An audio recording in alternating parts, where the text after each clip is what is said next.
اللہ کے نام سے شروع کرتے ہیں جو بہت رحمان رحم کرنے والا انتہائی مہربان ہے۔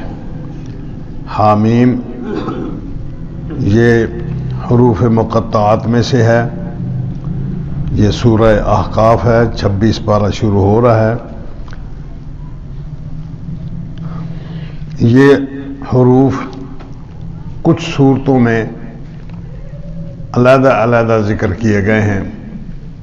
کہیں پہ الف لام میم آیا ہے، کہیں پہ یاسین آیا ہے، کہیں پہ نون آیا ہے، کہیں قاف ہے، کہیں قاف ہا یا عین صاد آیا ہے، اس جگہ پر حامیم آیا ہے۔ لمبی چوڑی بحثوں کی بجائے مختصراً آپ یوں سمجھیں کہ قرآن مجید میں یہ حروف اس لیے ذکر کیے گئے ہیں، جو بظاہر زیادہ بہتر سمجھ آنے والی بات ہے اور زیادہ مفسرین نے جس کا تذکرہ کیا ہے، حدیث میں بھی ذکر آیا ہے کہ یہ حروف اللہ تبارک تعالیٰ نے ان لوگوں کو دعوت دی ہے جو اپنی زبان دانی پر جن کو بڑا ناز تھا۔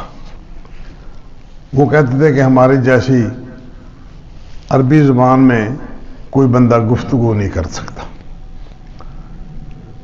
نبی اکرم صلی اللہ علیہ وسلم کے نے جب قرآن مجید پڑھنا شروع کیا، پڑھانا شروع کیا تو لوگ خاموش تو تھے، اندر ہی اندر خفیہ خفیہ کوششیں کرتے رہے کہ ہم کسی نہ کسی طریقے پر محمد کریم صلی اللہ علیہ وسلم کی اس طرح کی باتوں کا صحیح طور پر توڑ کر سکیں۔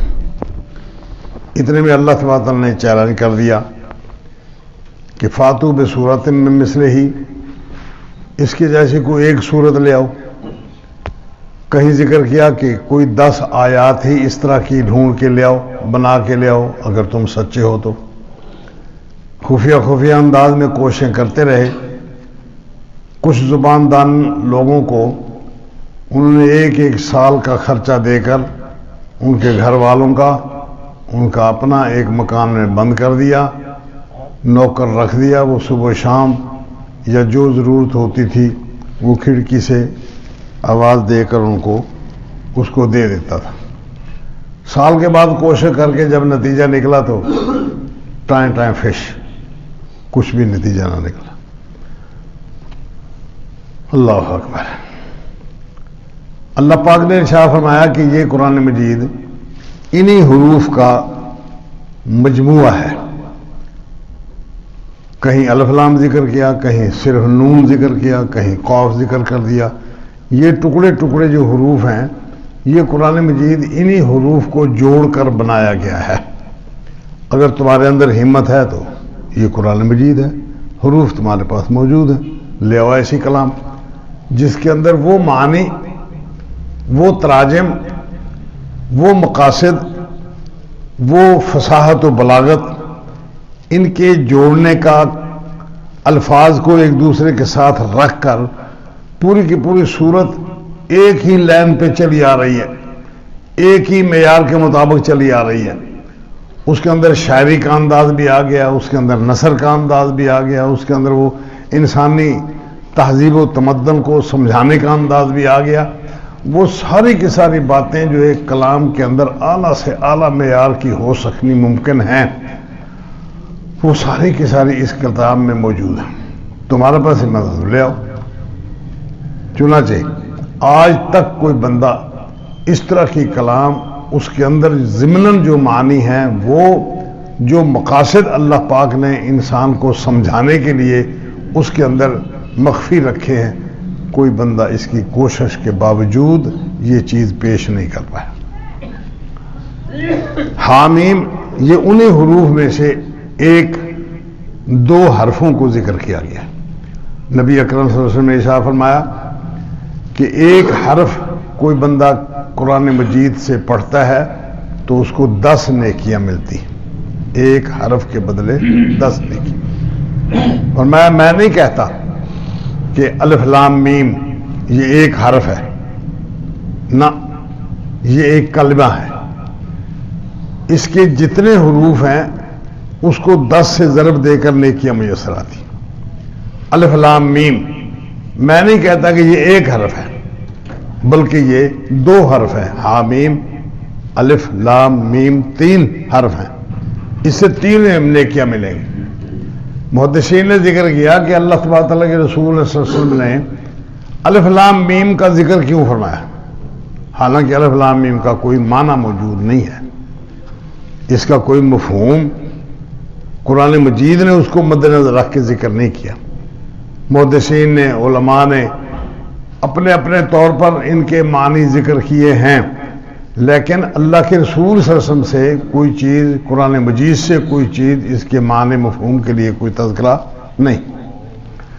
آپ نے اس کو کیوں ذکر کیا کہ الف لام میم، میں نہیں کہتا یہ ایک حرف ہے بلکہ یہ 3 حرف ہیں، اس کے بدلے میں 10 نیکیاں ملیں گی، یہ کیوں ذکر فرمایا؟ محدثین فرماتے ہیں کہ اس کا مطلب یہ ہے کہ ان حروف کا کوئی معنی نہیں ہے جو یہاں مقصود تذکرہ کیا گیا ہو، بلکہ یہ چیلنج ہے اپنے مخالفین کو کہ اگر محمد کریم صلی اللہ علیہ وسلم اس طرح کی کلام بنا کے پیش کر سکتے ہیں تو آپ بھی کر دیں۔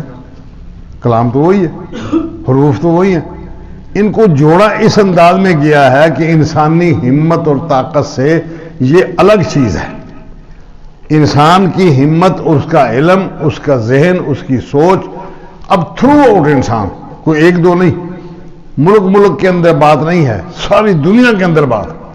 جب پوری کی پوری دنیا کو اللہ پاک نے چیلنج کر دیا ہے تو پھر سمجھو اس کو کہ یہ محمد کریم صلی اللہ علیہ وسلم کی اپنی بات نہیں ہے، لیکن یہ ایسا ہوا۔ یہاں جو ذکر کیا گیا ہے، اصل کلام شروع ہوتی ہے تنزیل الکتاب من اللہ العزیز الحکیم، نازل ہونا اس کتاب کا اللہ کی طرف سے ہے جو اپنے ساری دنیا کے معاملات پر غالب ہے، الحکیم، اور انتہائی حکمت و دانش، حکمت و سمجھداری، اپنے پوری کی پوری دنیا کی کوششوں سے باہر حکمت اس کے اندر موجود ہے۔ کوئی دنیا کا کوئی بندہ پلاننگ نہیں کر سکتا جس طرح اس قرآن مجید کے اندر اس کو نازل کرنے والے نے پلاننگ کر کے دنیا کو آباد کیا ہے۔ دیکھیں، ما خلقنا السماوات والارض وما بینہما الا بالحق، ہم نے آسمانوں اور زمینوں کو پیدا نہیں کیا، جو کچھ ان کے درمیان ہے اس کو بھی پیدا نہیں کیا، مگر یہ سب کچھ پیدا کیا ہے حق کے ساتھ۔ اس کے اندر کوئی شے باطل نہیں، کسی شے پر کوئی بندہ انگلی نہیں رکھ سکتا، کسی شے کو کوئی بندہ اس کے اندر کمی بیشی تلاش نہیں کر سکتا۔ وَأَجَلٍ مُّسَمًّى، اور پھر یہ قیامت تک رہنے والی بات نہیں ہے، ہمیشہ ہمیش کے لیے بات نہیں ہے، یہ آسمان، یہ زمین، اس کے اندر جو کچھ ہے ایک وقت متعین تک کے لیے ہے، اس کے بعد یہ ختم ہو جائے گا، باقی رہے نام اللہ کا۔ اس کے بعد یہ سارے کا سارا جو کارخانہ ہستی ہے یہ سب کا سب ختم ہو جائے گا۔ اس کے بعد پھر اللہ تعالیٰ کی نئی پلاننگ ہوگی، وہ کب تک رہے گی وہ اللہ بہتر جانتا۔ بہرحال یہ ایک وقت متعین تک ہے، اس کے درمیان لاکھ بندے اس پر اعتراض کرتے رہیں، اس پر مین میخ نکالنے کی کوشش کرتے رہیں، وہ الگ بات کہ کوئی بندہ اعتراض نہیں کر سکتا، اور نہ آج تک اس پہ اعتراض کیا جا سکا ہے۔ جس نے کوئی اعتراض کیا ہے اس کی سمجھ بوجھ، اس کی حکمت، اس کی دانش، اس کی فہم و فراست وہ کسی کام کی نہیں آئی۔ اللہ تعالیٰ کا جو منصوبہ ہے وہ اسی طرح چل رہا ہے۔ والذین کفروا، البتہ وہ لوگ جنہوں نے اللہ کے احکامات کا انکار کیا، اما انذروا، جس چیز سے ان کو ڈرایا جاتا ہے، موردون، وہ اسی سے پہلو طے کر کے نکل جاتے ہیں۔ یعنی جو نقطہ اللہ تبارک تعالیٰ اس کلام میں لوگوں کو پیش کر کے ان کو سمجھانا چاہتا ہے وہ لوگ اس کو ہی کراس کر کے نکل جاتے ہیں، اسی کی طرف دھیان نہیں دیتے۔ یہ بڑا المیہ ہے۔ اللہ تبارک و تعالیٰ کی طرف سے یہ سارے کا سارا معاملہ ایک مقصد کے لیے پیدا کیا گیا۔ قرآن مجید نے اس مقصد سے پردہ ہٹانے کی کوشش کی، بتایا، لوگوں کو سمجھایا، جس چیز سے ان کو ڈرایا گیا ہے وہ اسی کو چھوڑ کر سائر سے نکل جاتے ہیں۔ قل، آپ ان کو کہیں، ارأیتم ما تدعون من دون اللہ، مجھے بتاؤ جو تم اللہ کو چھوڑ کر جس کی عبادت کرتے ہو، ارونی ماذا خلقوا من الارض، مجھے دکھاؤ انہوں نے زمین میں سے کیا چیز پیدا کی ہے، زمین کا کون سا ٹکڑا انہوں نے بنایا ہے، کیا چیز زمین سے انہوں نے پیدا کی ہے۔ کوئی تو کچھ کر کے دکھائے نا۔ جب کوئی اس میں پیدا نہیں کر سکتا، اس کا بیج نہیں اگا سکتا، اس میں سے کوئی چیز اوپر ابھار نہیں سکتا، اس میں سے کسی چیز کا وہ دعویٰ نہیں کر سکتا کہ میں نے یہ ٹکڑا زمین پیدا کیا ہے، اس کو میں نے سیدھا کیا ہے، یہ پتھر میں نے غار حرا پر جو بڑا پتھر پڑا ہے وہ میں نے اٹھا کے رکھا ہے وہاں، بتاؤ کون دعویٰ کر سکتا ہے؟ اتنا بڑا پتھر اٹھا کے، جن لوگوں نے وہ غار حرا کا آخری پتھر دیکھا ہے جہاں اللہ کے رسول صلی اللہ علیہ وسلم بیٹھ کر عبادت کیا کرتے تھے، ذرا تصور میں لائیں اس پتھر کو اور اس کی دونوں سائڈوں میں پتھروں کو، اس کے اوپر جو پتھر رکھا ہوا ہے، پھر اس کا ایسے بناوٹ رکھی ہوئی ہے، ادھر سے ہوا آتی ہے ادھر نکل جاتی، پورے کے پوری ہوا کا جوش، پورے کے پورے ہوا کی کوشش وہ اس دروازے سے آتی ہے، وہاں اللہ کے رسول بیٹھتے ہیں، سامنے سمندر ہے۔ یہ سارے کا سارا منظر کس نے بتایا، کس نے رکھا ہے؟ بتاؤ۔ ام لہم شرک فی السماوات، چلو زمین کو چھوڑو، غار حرا کے پتھر کو چھوڑو، کیا ان لوگوں کا کوئی شراکت داری ہے آسمانوں کے اندر جہاں تک بندہ پہنچ ہی نہیں سکتا؟ ایتونی بھی کتاب من قبل ھذا، اس سے پہلے کوئی لکھی ہوئی کتاب کا کوئی چیپٹر پڑھ کے دکھاؤ، اس سے پہلے کی کسی کتاب کا کوئی حرف پڑھ کے دکھاؤ کہ یہ چیز فلاں بندے نے پیدا کی ہے، او اثارۃ من علم، یا کسی اور علمی اعتبار سے، پڑھی لکھی اعتبار سے کوئی اس کا نشان مجھے بتاؤ کہ آسمان میں ان کا کیا اثر ہے، ان کنتم صادقین، اگر تم اللہ کو چھوڑ کر دوسرے لوگوں کو پکارنے میں حق بجانب ہو۔ ومن اضل ممن یدعو من دون اللہ، پھر مجھے بتاؤ اگر کوئی اس کا نتیجہ تمہارے پاس نہیں ہے، کوئی دعویٰ تمہارے پاس نہیں ہے کہ آسمان سے فلاں ٹکڑا فلاں پیر صاحب نے بنایا، زمین کا فلاں حصہ فلاں پیر صاحب نے اگا کے وہاں رکھا ہے، یا کسی فصل کا فلاں ٹانڈا، فلاں پودا، فلاں اس کی ٹہنی، فلاں اس کا پتا وہ فلاں پیر صاحب نے بنایا ہے، وہ ہمارے پیر صاحب ہیں، ہم نے اس کو دیکھا کہ وہ وہاں بیٹھا بنا رہا تھا، بنا کے اسے جوڑ دیا، بتاؤ ان کو تم صادقین، اگر سچے ہو تو لے آؤ۔ ومن اضل ممن یدعو من دون اللہ، کون بڑا گمراہ ہے، کون بڑا رستے کو بھول کر غلط راستے پر چلنے والا بندہ ہے، ممن یدعو من دون اللہ، اس بندے کے مقابلہ میں جو اللہ کو چھوڑ کر کسی دوسرے کو پکارتا ہے، کسی دوسرے کو اپنے لیے رہنما، پیشوا، پیر، بزرگ سمجھتا ہے۔ من لا یستجیب لہ، جو بندہ اس کی بات جواب نہیں دے سکتا، الی یوم القیامہ، قیامت کے دن تک، جن کو لوگ داتا علی حجویری کہتے ہیں، کتنے سال ہو گئے ہیں لاہور میں انہوں نے ڈیرا لگایا ہوا ہے، کتنے صدیاں گزر گئی ہیں کہ غوث اعظم نے اپنے مقام پر ڈیرا لگایا ہوا ہے، کتنی صدیاں بیت گئی ہیں کہ پیر فرید صاحب نے ڈیرا لگایا ہوا ہے، بابا بہاول حق ملتان میں آ کر کب سے زمین پہ اندر چلا گیا، کتنے سال گزر گئے، بتاؤ کبھی اس کی زبان سے کسی بندے کو جواب ملا؟ لوگ جو اس پر جاتے ہیں، چڑھاوے چڑھاتے ہیں، منتیں مانگتے ہیں، ان کی قبروں کو سجدے کرتے ہیں اور ان پر جھاڑو دیتے ہیں، اس کی خدمت کرنے کے لیے پیروں فقیروں کو پالتے ہیں، کتنے لوگ وہاں اس سے مستفید ہوتے ہیں اس کی قبر شریف سے. بتاؤ پیر صاحب نے کبھی، داتا صاحب نے کبھی جواب دیا؟ ان کو لوگ جو پکارتے ہیں قبر سے کبھی کوئی آواز آئی؟ لا یستجیب لہ الی یوم القیامہ، نہیں جواب دے سکتا وہ اس کو قیامت تک. وہم عن دعائہم غافلون، اور وہ صرف یہ نہیں کہ ان کو جواب نہیں دیتے، بلکہ ان کی پکار، ان کا اوپر سے کھڑے ہو کے ان کو بلانا، وہ پیر صاحب ان چیزوں سے خود غافل ہیں. ان کو پتہ ہی نہیں کہ ہمیں کوئی آیا ہے بلانے کے لیے، کسی نے کچھ کہا ہے یا نہیں کہا. جواب دینا تو بہت دور کی بات، سرے سے وہ ان چیزوں سے ہی غافل ہیں. وہ اپنے آپ اپنے مسئلے میں مست ہیں، ان کو اپنے مسائل سے ہی خالی یعنی فرصت نہیں ملتی.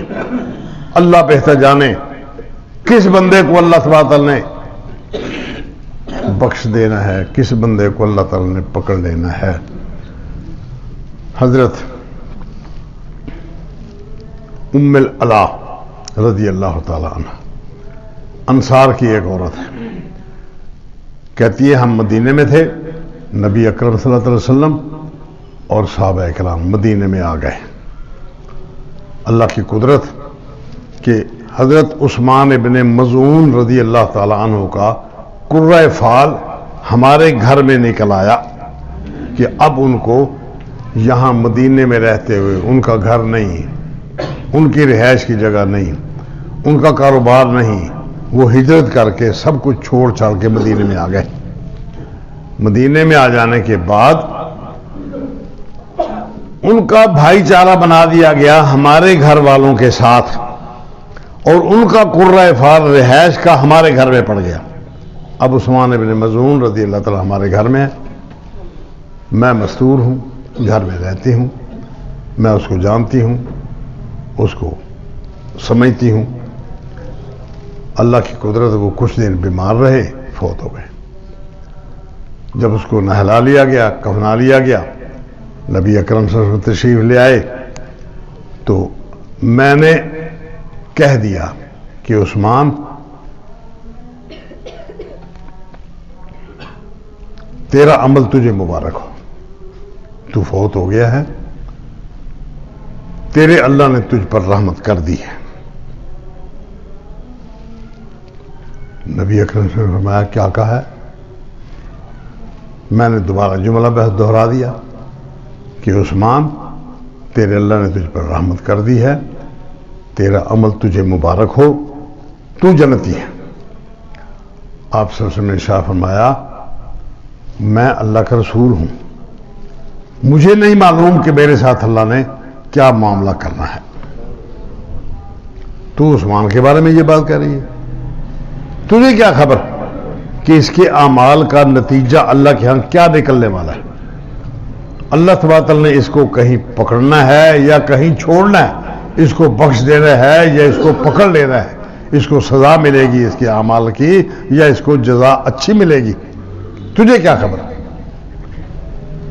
بی بی ام العلا رضی اللہ تعالیٰ عنہ کہتی ہے کہ میں بڑی پریشان ہوئی کہ یا رسول اللہ میں نے تو اس کو کہا ہے تیرے لیے مبارک ہو، تو یہ آپ نے تو مجھے ہلا کے رکھ دیا ہے.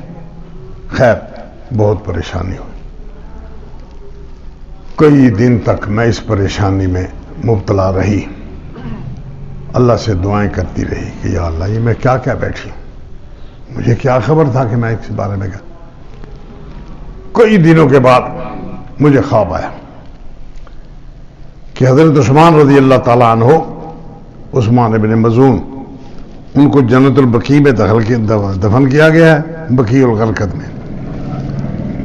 تو میں نے دیکھا کہ ایک باغ ہے، بہت خوبصورت باغ ہے، اس کے اندر ایک چشمہ بہہ رہا ہے، پانی چل رہا ہے، اس باغ کے کھیتوں کو پانی لگ رہا ہے، اس باغ کے جو درخت ہیں وہ سیراب ہو رہے ہیں، اور مسلسل چشمہ جل رہا ہے، لمبا چشمہ دور تک جاتا ہے. یہ میں نے خواب میں دیکھا. میں اٹھی، میں نبی صلی اللہ علیہ وسلم کے پاس دن میں چلی گئی. میں نے ان کو جا کے بتایا کہ یا رسول اللہ مجھے خواب آیا امام بخاری رحمہ اللہ نے یہ روایت نقل فرمائی ہے کتاب التعبیر میں. مجھے خواب آیا کہ حضرت عثمان رضی اللہ تعالیٰ عنہ ایک بہت بڑا میدان ہے، اس کے اندر سبزہ ہے، باغات ہیں، پھول ہیں، بہت خوبصورت موقع ہے، اور اس میں ایک چشمہ ہے پانی کا جو سیراب کرتا ہے. اس کو نبی صلی اللہ علیہ وسلم نے ارشاد فرمایا کہ بی بی وہ چشمہ ہے حضرت عثمان ابن مظعون رضی اللہ تعالیٰ عنہ کے اعمال کا. اللہ نے اس کے اعمال کا نتیجہ دیا ہے کہ اس کو باغ دیا ہے، اس کے اندر چشمہ ہے، وہ چشمے کا پانی جاری ہے اور وہ جاری رہے گا. اس کے کیے ہوئے اعمال اس کے لیے اس کا صدقہ جاریہ بن چکے ہیں. کہتی میرے دل کو تسلی ہو گئی کہ میں نے جو بات کہی تھی اللہ نے میری زبان سے نکلوا دی، نبی اکرم صلی اللہ علیہ وسلم نے وہ بات ارشاد فرما دی، تو میرے دل کو تسلی ہو گئی. اچھا اب میں تسلی کر کے حضرت عثمان ابن مظعون رضی اللہ تعالیٰ عنہ کو جنتی سمجھتی ہوں. اللہ کے رسول صلی اللہ علیہ وسلم نے یہ بات ارشاد فرما دی. میرا عرض کرنے کا مطلب یہ تھا، اللہ اکبر،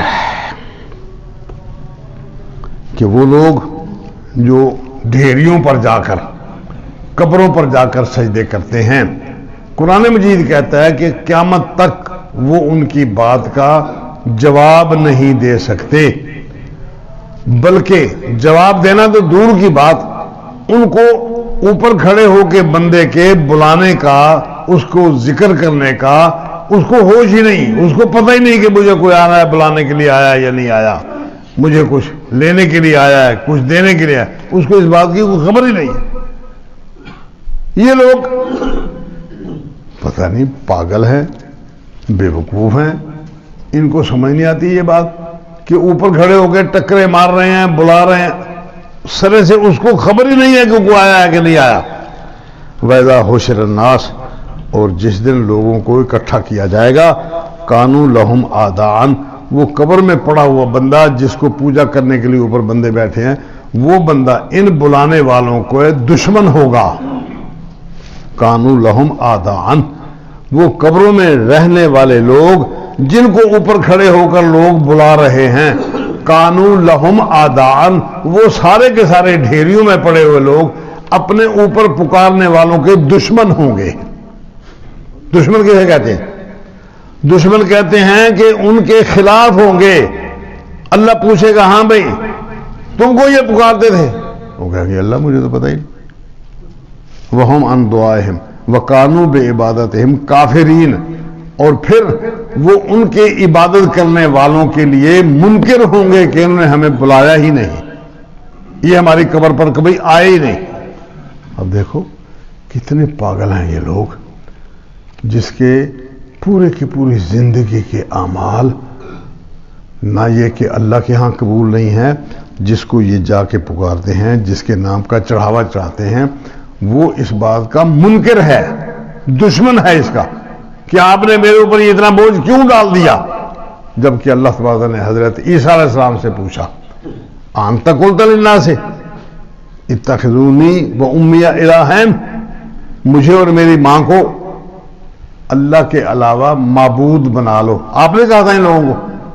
میں کہوں گا نہیں اللہ مجھے نہیں پتا، میں نے کچھ نہیں کہا کسی کو، تو ان کو عذاب دے، تیرے بندے ہیں، میں نہیں کہہ سکتا، اور اگر تو ان کو بخش دے تو تو غفور رحیم ہے، تیرے کو پوچھنے والا کوئی نہیں، تو جان ان کا کام جانے، میرے ساتھ سے کا کوئی تعلق نہیں، میں نے نہیں کہا ہے. اللہ اکبر. یہ سورہ احقاف ہے، میں نے ترجمہ کر دیا سادہ سادہ، اللہ توفیق دے گا. پھر یہ سورہ احقاف ہے. اس سورت کے نازل ہونے کا جو موقع ہے وہ اعلان نبوت کے تقریباً 7ویں سال بعد کا یہ موقع ہے، جب مشرکین مکہ اور ارد گرد کے لوگ مسلمانوں کے ساتھ انتہائی دشمنی ظاہر کر چکے تھے. اور یہ موقع وہ ہے جب آپ صلی اللہ علیہ وسلم کے چچا ابو طالب حضرت علی رضی اللہ تعالیٰ عنہ کے والد گرامی وہ فوت ہو گئے. وہ بندہ ڈھال تھا اللہ تعالیٰ کے رسول صلی اللہ علیہ وسلم کے اور مشرکین کے درمیان. اپنی قوم کا سردار تھا ابی طالب.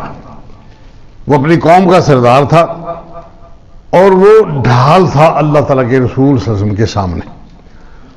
جب تک ابو طالب زندہ رہے کسی بندے کو جرت نہیں ہوئی کہ وہ اللہ تعالیٰ کے رسول صلی اللہ علیہ وسلم کے ساتھ کوئی گستاخانہ رویہ اختیار کر سکے.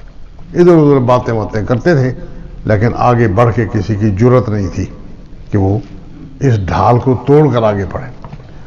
تکلیفیں دی، بہت زیادہ تکلیفیں. اس حد تک تکلیف دی کہ مقاطع کر دیا، لین دین بند کر دیا، رشتہ داریاں ختم کر دیں، مسلمانوں کے ساتھ کوئی تعلق نہیں.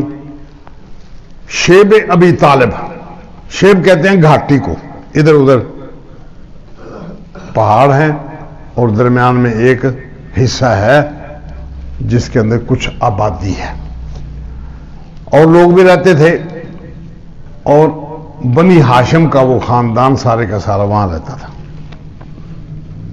چونکہ ابو طالب یہ وہی علاقہ ہے جہاں نبی اکرم صلی اللہ علیہ وسلم کی پیدائش ہوئی، بیت اللہ کے قریب سائڈ میں پیدائش ہوئی. آپ صلی اللہ علیہ وسلم وہاں پلے بڑے جوان ہوئے. یہ اسی علاقے کی بات ہے. لوگوں نے مقاطع کر دیا، رشتہ داری ختم، لین دین ختم. چاروں طرف سے وہ ویسے ہی بند تھا، جہاں بند نہیں تھا آنے جانے کا راستہ تھا وہاں انہوں نے پہلا بٹھا دیا، کوئی بندہ باہر نہ نکلے. اس حد تک تکلیف پہنچی. جو مسلمان تھے وہ بھی، جو اس وقت تک غیر مسلم تھے اور بنی ہاشم سے تعلق رکھتے تھے، جو حضرت ابو طالب کی سرپرستی میں تھے، انتہائی تکلیف پہنچی. حتیٰ کہ گھاس درختوں کے پتے کھا کر گزارا کرتے تھے یہ لوگ، باہر سے کوئی چیز نہیں آتی تھی. اور ابو لہب جس کا قرآن مجید میں ذکر کیا ہے، تبت یدا ابو لہب وتب. ابو لہب پیسے والا بندہ تھا. ما اغنا عنہ مالہ وما کسب، اس کا مال اور جو کچھ اس نے کمایا وہ کسی کام نہ آیا. اس کی بیوی ام جمیل، اس کی گردن میں کھجور کی بٹی ہوئی رسی آن گری ہے اور اس کے اوپر اس کی لکڑیوں کا وہ بنڈل جو باندھ کے گھر میں جلانے کے لیے لے آئی تھی باہر سے، وہ اس کے گلے آ کے پڑ گیا ہے. اب رسی اس کے گلے میں ہے، نہ وہ چھوڑ سکتی ہے نہ وہ نکل سکتی ہے. اور آخرت کی رسی بہت سخت رسی. اللہ اکبر. ابو لہب کا تذکرہ قرآن میں ذکر کیا. اس نے اعلان کر دیا. ان لوگوں کو صرف موقع مل جاتا تھا تھوڑا سا حج کے دنوں میں اپنے شیب ابی طالب سے باہر نکلنے کا، ورنہ وہاں باہر نہیں جانے دیتے. شیب ابی طالب سے باہر نکلنے کا جب موقع آیا، ابو لہب نے اعلان کر دیا سارے دکاندار جو ارد گرد وہاں تھے ان کو کہ اس شیب سے نکل کر کوئی بندہ، بنو ہاشم کا کوئی بندہ تمہارے پاس ایک ماچس کی ڈبیا بھی اگر خریدنے کے لیے آئے نا تو آپ نے اس سے قیمت اتنی زیادہ مانگنی ہے کہ وہ بندہ لے نہ سکے.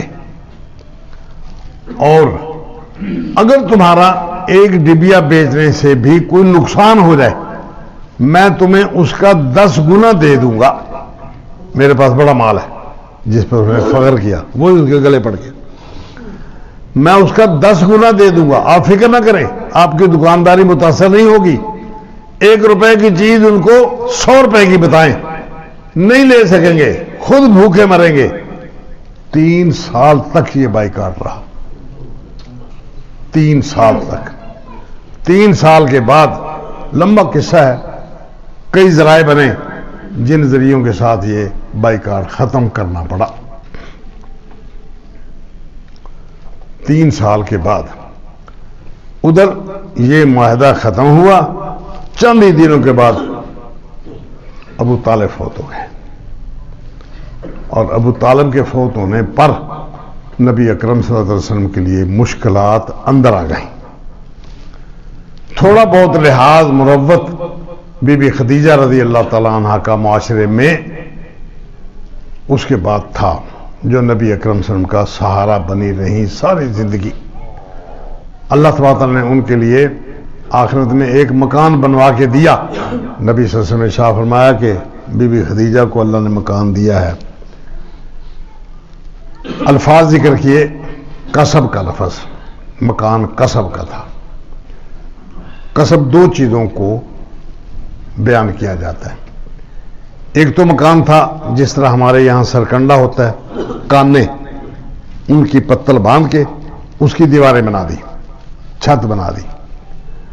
وہ محفوظ مکان، باہر سے اندر، اندر سے باہر، شور شرابہ اس کے اندر اثر انداز نہیں ہوتا. دوسری صورت جو زیادہ ممکن ہے وہ یہ کہ موتی، تسبیح کا موتی، تسبیح کا دانہ اندر سے کھوکھلا ہوتا ہے. جو موتی کھوکھلا ہو اس کو درمیان سے چیر کر دو حصوں میں بانٹ دیا گیا. ایک حصہ وہ بی بی خدیجہ رضی اللہ تعالیٰ عنہ کا مکان بنا دیا. اس کی خصوصیت یہ ہے لا صخب فیہ، اس کے اندر شور نہیں.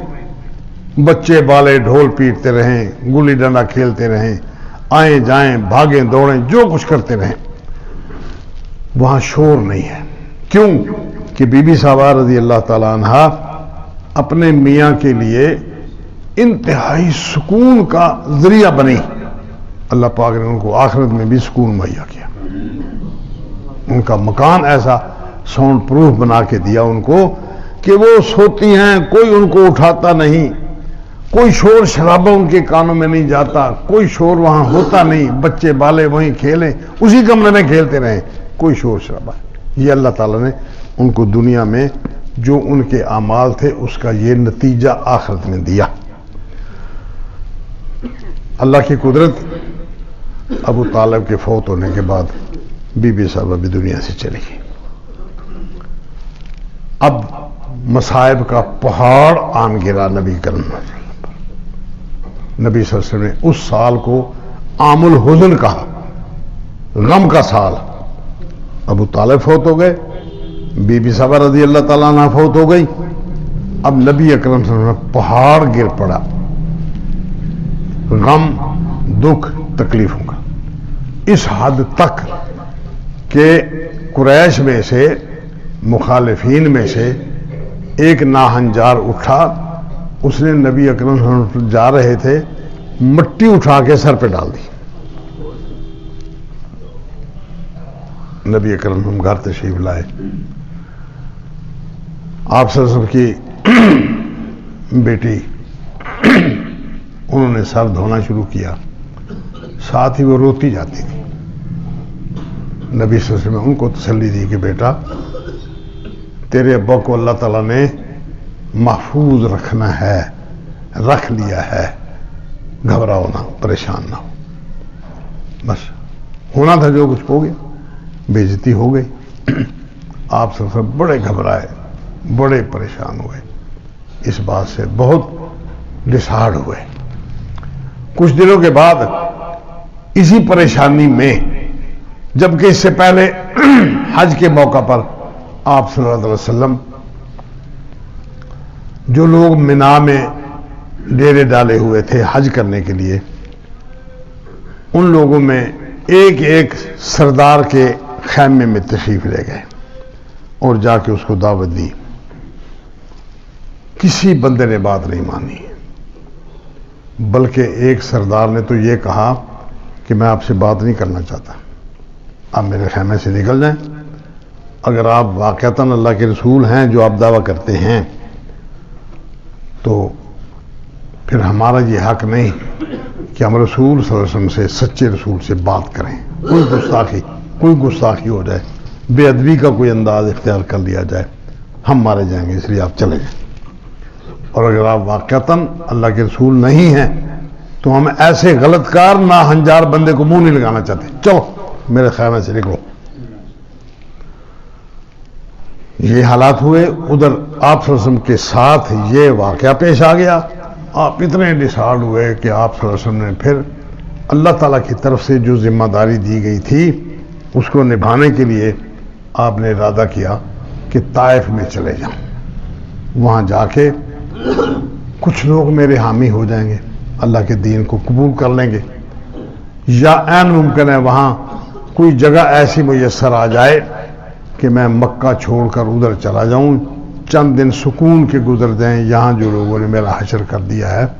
آخر بندہ ہے, صبر کا پہاڑ ہی صحیح, جتنا بڑا صابر بھی ہو, آخر ایسے حالات سے, ایسی بے عزتی اور ایسی توہین سے بظاہر جو دنیا داری کے ساتھ ان کے ساتھ کی گئی, بندہ ڈسارڈ ہو جاتا ہے.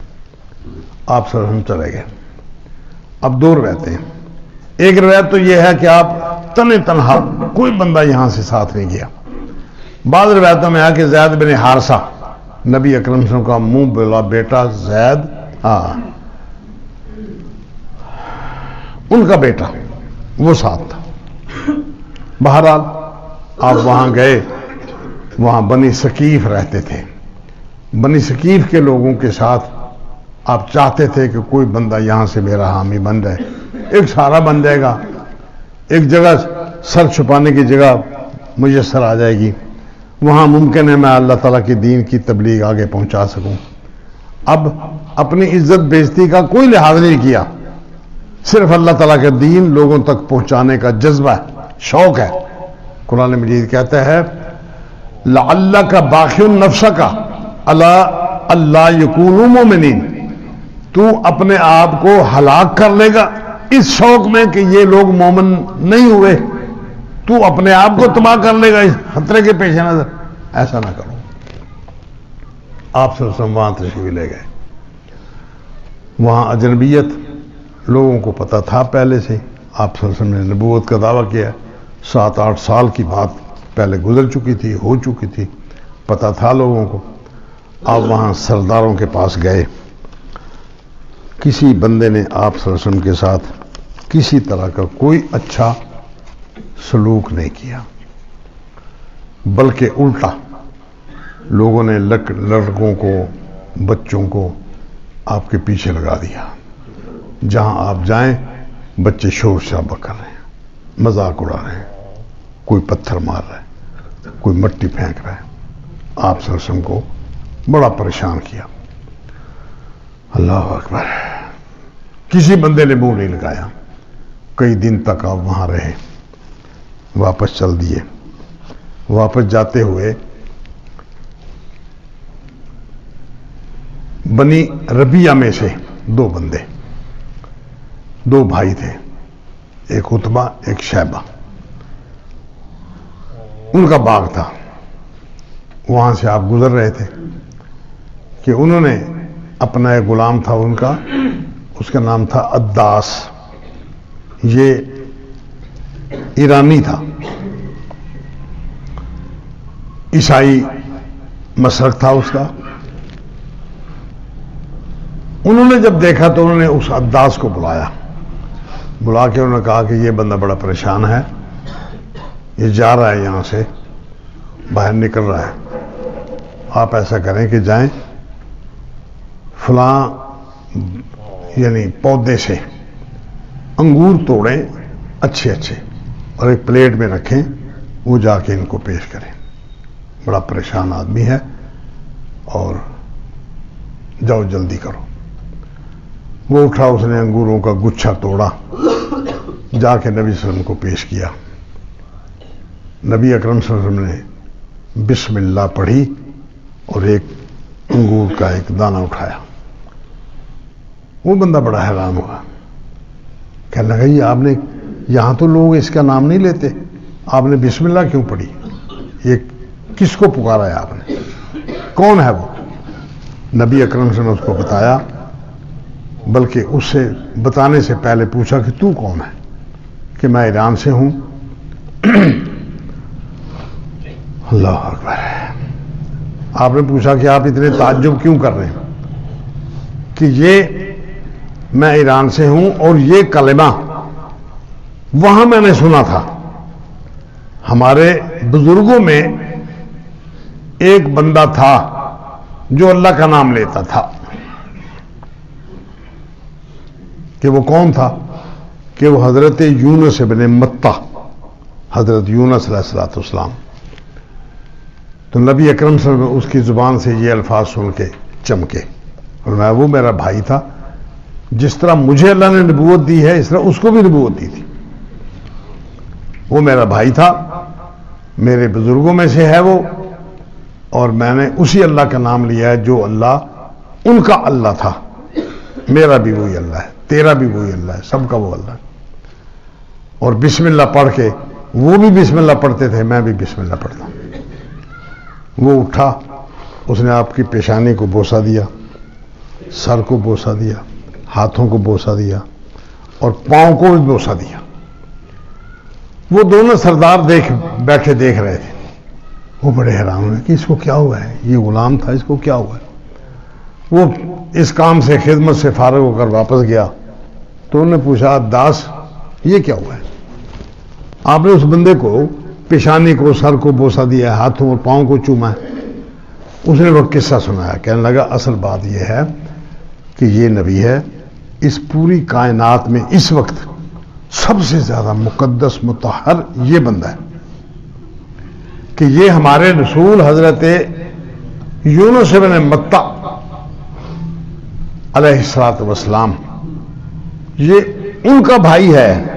اسی نقطہ نظر پر یہ اپنا نقطہ نظر رکھتا ہے. وہی نبوت جو ان کو ملی تھی اب ان کو ملی ہے. میں نے اس رسول کو میں مانتا ہوں، اس رسول کو ماننے کی بنیاد پر چونکہ یہ رسول ہے، میں نے اس کے تقدس سے، اس کے احترام کو قائم رکھتے ہوئے میں نے ان کو بوسہ دیا. وہ بڑے حیران ہوئے. بات کوئی نہیں، بعد آخر آپ سب چلے گئے. آپ نے ان لوگوں کو یہ بات کہی جاتے ہوئے کہ دیکھو بھائی، میرے ساتھ یہاں آپ لوگوں نے جو سلوک کیا ہے، یا آپ کی قوم نے جو سلوک کیا ہے، بنی ثقیف نے، آپ کوشش کریں کہ میری اس بات کو مکہ تک نہ پہنچائیں، اس کو یہیں رکھ دیں، چھپا لیں.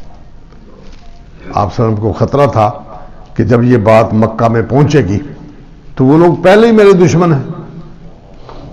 دو بزرگ تھے، حضرت خدیجہ رضی اللہ تعالیٰ عنہ جو میرا سہارا تھی یا میرے ساتھ دل جوئی کا ذریعہ بنتی تھی، اور میرے چچا، وہ دونوں فوت ہو گئے. اب میں اکیلا ہوں. آپ کے اس رویے کا جب ان کو خبر ملے گی، اطلاع پہنچے گی، تو وہ میرے خلاف زیادہ جری ہو جائیں گے، میرے زیادہ خلاف ہو جائیں گے. ان کو جرأت ہو جائے گی کہ میرے خلاف زیادہ کھل کے بات کریں، اس لیے آپ اس کو چھپائیں.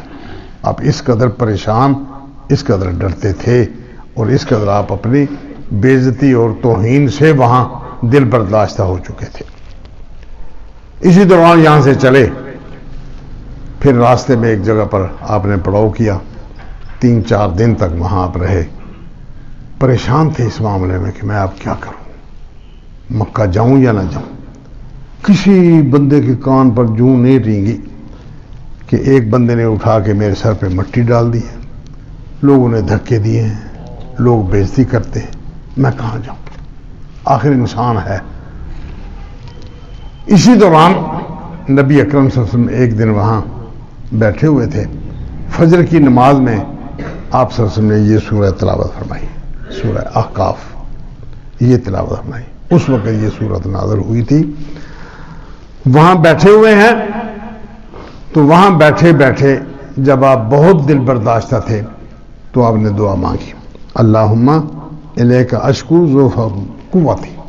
اللہ، میں تیرے سامنے اپنے طاقت کی کمزوری کا اظہار کرتا ہوں، وقلت حیلتی، اور اپنے اسباب، اپنی قوت، اپنی طاقت، اس کی قلت کا اظہار کرتا ہوں کہ میرے ساتھ دنیا میں چند لوگ ہیں، وہ بھی غلام، چھوٹے چھوٹے لوگ، کوئی بڑا سرکردہ بندہ ایسا نہیں 1-2 بندوں کے علاوہ جو مکمل دفاع کر سکے.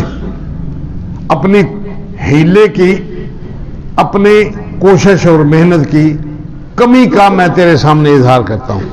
وحوانی علی الناس، اور میں اپنے لوگوں کے سامنے اپنی توہین کا اقرار کرتا ہوں کہ میں لوگوں کے پاس میری کوئی قوت نہیں، لوگ میری کوئی اہمیت نہیں سمجھتے. یا رحمان الرحیم، اے رحمت کرنے والے، سارے رحم کرنے والوں کے مقابلہ میں زیادہ. انت رب المستضعفین، اللہ تو کمزوروں کا رب ہے. وانت ربی، میرا بھی رب ہے. تو ساری دنیا کے کمزور تجھ کو اپنا سہارا سمجھتے ہیں، اور میں بھی اپنا سہارا تجھے سمجھتا ہوں. تو سب کمزوروں کا رب ہے، میرا بھی تو رب ہے. الا من تاکلونی، اللہ تو مجھے کس کے سپرد کر رہا ہے.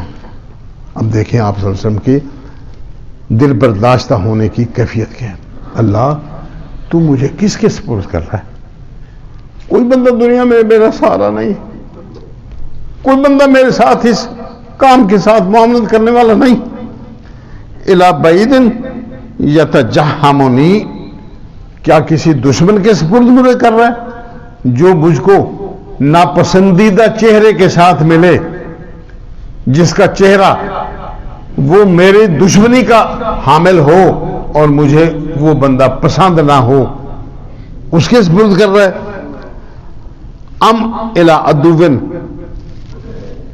ملکتہ امری، یا مجھے کسی دشمن کے سپرد کر رہا ہے جو میرے معاملات کا وہ نگران ہو، میرا دشمن. ان لم یکن بک علی غضب، اللہ اگر تو مجھ پر ناراض نہیں ہے فلا ابالی، پھر مجھے کوئی پرواہ نہیں، جو کچھ لوگ کرتے ہیں کرتے رہے. بس شرط یہ ہے کہ تو مجھ پر ناراض نہ ہو. ولیکن عافیتک اوسع لی، لیکن اس کے باوجود بھی تیری رحمت، تیرا معاف کر دینا، یہ میرے لیے سب سے زیادہ وسعتیں رکھتا ہے، بہت زیادہ فراخی رکھتا ہے. میں اس کا بات کو زیادہ پسند کرتا ہوں. اعوذ بنور وجہ کا، اے اللہ میں تیرے چہرے کے نور سے میں پناہ مانگتا ہوں. الذی اشرقت لہ الظلمات، جس کے لیے تیرے چہرے کے لیے، تیرے چہرے کے ساتھ اندھیرے چھٹ جاتے ہیں. وصالح علیہ کے امر دنیا، اور دنیا کے معاملات اس کے ذریعے آسان ہو جاتے ہیں. والآخرہ، اور آخرت کے معاملات بھی اس کے ساتھ آسان ہو جاتے ہیں. اللہ اکبر. اب چہرے کا نور ضمن ایک بات آ گئی. اللہ کے رسول صلی اللہ علیہ وسلم نے چہرے کے نور کا سہارا لیا. دو چیزیں، ایک چیز تو یہ ہے کہ چہرے کے نور کا مطلب یہ ہے کہ جس سے اللہ تبارک و تعالیٰ کی رضا تلاش کی جائے، جس سے اللہ تعالیٰ کی رضا تلاش کی جائے. اللہ تیرے چہرے کے نور سے میں پناہ مانگتا ہوں، اس کے ذریعے سے پناہ مانگتا ہوں کہ تو مجھ پر اپنے نور کا پرتو ڈال دے تاکہ میرے دل کو سہارا ہو جائے. دوسرا معنی اس کا یہ کہ اللہ تعالیٰ کے چہرے کے نور سے بندہ ایسی چیزیں محسوس کرتا ہے جو اللہ تعالیٰ کی رحمت کے ذرائع اس بندے پر کھلتے ہیں اور بندے کو اس سے تسلی ہو جاتی. اب جو بندہ اللہ کے چہرے کے نور سے دعائیں مانگتا ہے یا اللہ کے چہرے کے نور میں پناہ میں آتا ہے، دو مقصد ہوتے ہیں. یا تو اللہ تعالیٰ اپنی تجلیات اس پر ڈالے جس سے اس کا دل روشن ہو جائے اور وہ اللہ تعالیٰ کے دین پر گامزن ہو جائے، اس کو سہولتیں مل جائیں اللہ کی طرف سے دنیا اور آخرت میں. یا پھر اللہ تعالیٰ کے نور سے سہارا مانگنے والا بندہ کہ اللہ تعالیٰ کے نور اس کے دل پر اثر انداز ہو اور اس کا دل کھل جائے، وہ اللہ تعالیٰ کے دین پر اپنے آپ کو چالو کر لے، اللہ تعالیٰ کا دین اس کے لیے آسان ہو جائے. اللہ کے رسول صلی اللہ علیہ وسلم نے یہ دعا مانگی، من ان تنزل بی غضبک، میں جو پناہ مانگتا ہوں تیرے کے چہرے کے نور سے کہ تیرا غضب مجھ پر نازل ہو، میں اس سے پناہ مانگتا ہوں.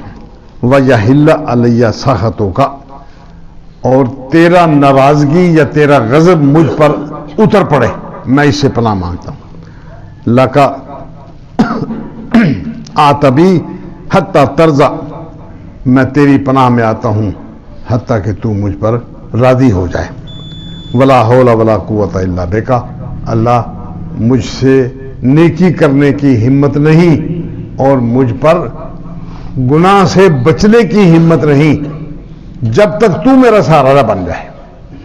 نہ میں نیکی کر سکتا ہوں نہ میں گناہ سے بچ سکتا ہوں اس وقت تک جب تک تو میرا سہارا نہ بن جائے۔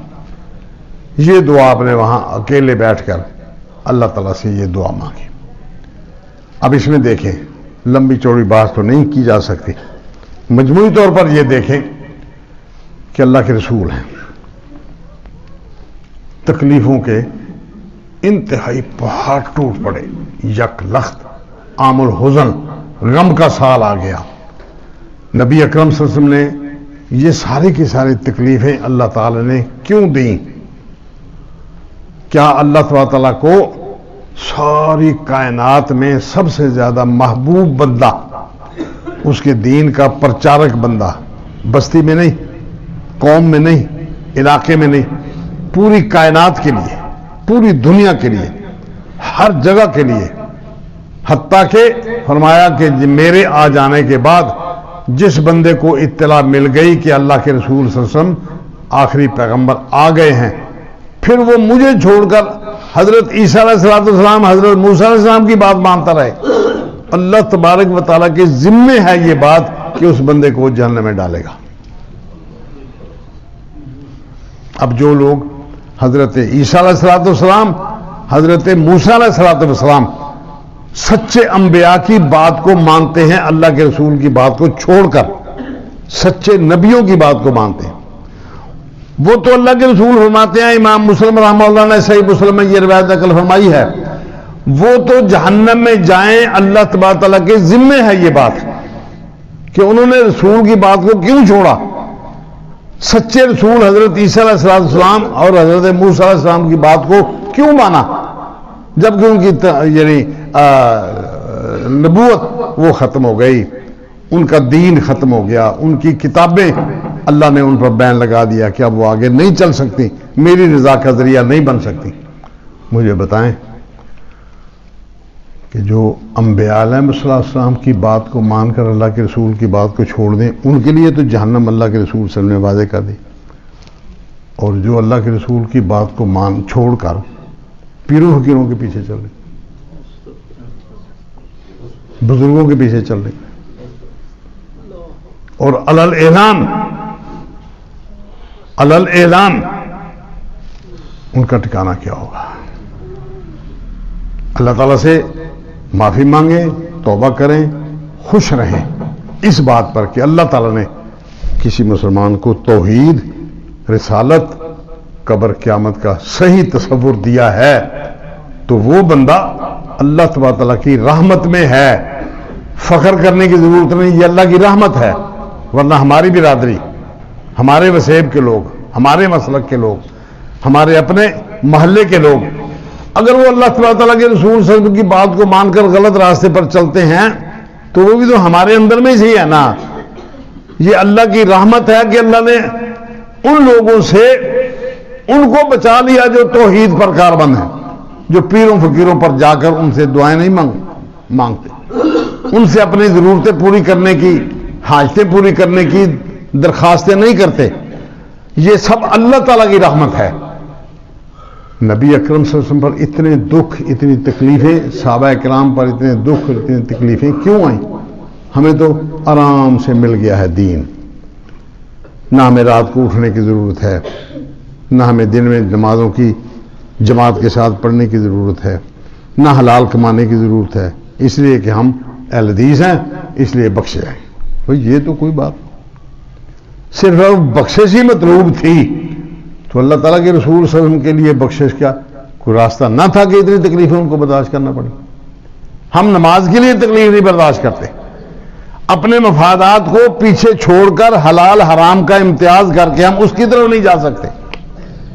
یہ اپنے لوگوں کو سمجھانے کی بات ہے، ہمیں اپنے آپ کو یہ سمجھانے کی بات کہ اللہ تبارک و تعالیٰ کا دین اس پر عمل کرنا ہمارے اس معاشرے میں آسان ہے، بالکل آسان ہے، کوئی مخالف نہیں ہے۔ جو مخالف ہیں وہ اپنے اپنے مقام پر ہیں، لیکن اتنی جرت کوئی نہیں کر سکتا جو اللہ کے رسول صلی اللہ علیہ وسلم کے ساتھ لوگوں نے غلط انداز اختیار کر کے جرت کی ہے۔ اور آپ اتنے ڈسہارڈ ہوئے، اتنے پریشان ہوئے کہ آپ صلی اللہ علیہ وسلم مکہ کو چھوڑ کر کسی اور علاقے میں جانا چاہتے، کسی اور برادری میں جانا چاہتے۔ حالانکہ جب مکہ سے نکلے آپ ہجرت کے بعد، تو جب مدینہ مکہ سے باہر نکلے تو چلتے ہوئے آپ نے رک کر پیچھے رخ کیا، مکہ کو مخاطب کیا۔ مکہ یہاں پیدا ہوا، یہاں پلا بڑھا، آج چھوڑ کے جا رہا ہوں، مجھے بڑا دکھ ہے۔ کاش میری قوم مجھے اس حد تک خراب نہ کرتی، اس حد تک میری دشمنی نہ کرتی کہ مجھے تجھے چھوڑنا پڑتا۔ حضرت بلال رضی اللہ تعالیٰ عنہ بیمار ہو گئے مدینہ میں جا کر، اب وہ رو رہے ہیں، بخار چڑھا ہوا ہے، شدید بخار ہے، رو رہے ہیں، کہتے ہیں کاش کیا میں پھر کبھی مکہ میں جاؤں گا، ان علاقوں میں میں پھر جا کے دیکھ سکوں گا ان کو جن علاقوں میں ازخر پودا، خوشبودار پودا اور پھول وہاں پیدا ہوتے تھے۔ میرے دل ان علاقوں میں لگے ہوئے تھے، آج مجھے وہاں سے نکلنا پڑا ہے، رو رہے ہیں۔ بی بی عائشہ رضی اللہ تعالیٰ نے کہا یا رسول اللہ بلال کی بری حالت ہو گئی۔ نبی صلی اللہ علیہ وسلم اٹھے، گئے، بلال کو حضرت ابو بکر صدیق رضی اللہ تعالیٰ عنہ کو دلاسا دیا، دعا مانگی، اللہ جس طرح مکہ تو نے ہمارے لیے محبوب بنا دیا ہے، اس مدینہ کو بھی اسی طرح محبوب بنا دے۔ جس طرح مکہ میں تو نے برکتیں رکھی ہیں، اللہ مدینہ میں بھی اسی طرح برکتیں رکھ دے، تاکہ ہم میں سے کوئی بندہ دل برداشتہ ہو کے پھر اس ہجرت کے ثواب کو ختم نہ کر بیٹھے۔ یہ مختصر میں نے آپ کو بتائی ہے بات۔ اب سورہ احقاف سادہ ترجمہ آپ نے سن لیا، اللہ تعالیٰ مزید توفیق دے گا۔ وَأَقُولُ قَوْلِي هَذَا وَأَسْتَغْفِرُ اللَّهَ رَبَّ الْعَالَمِينَ۔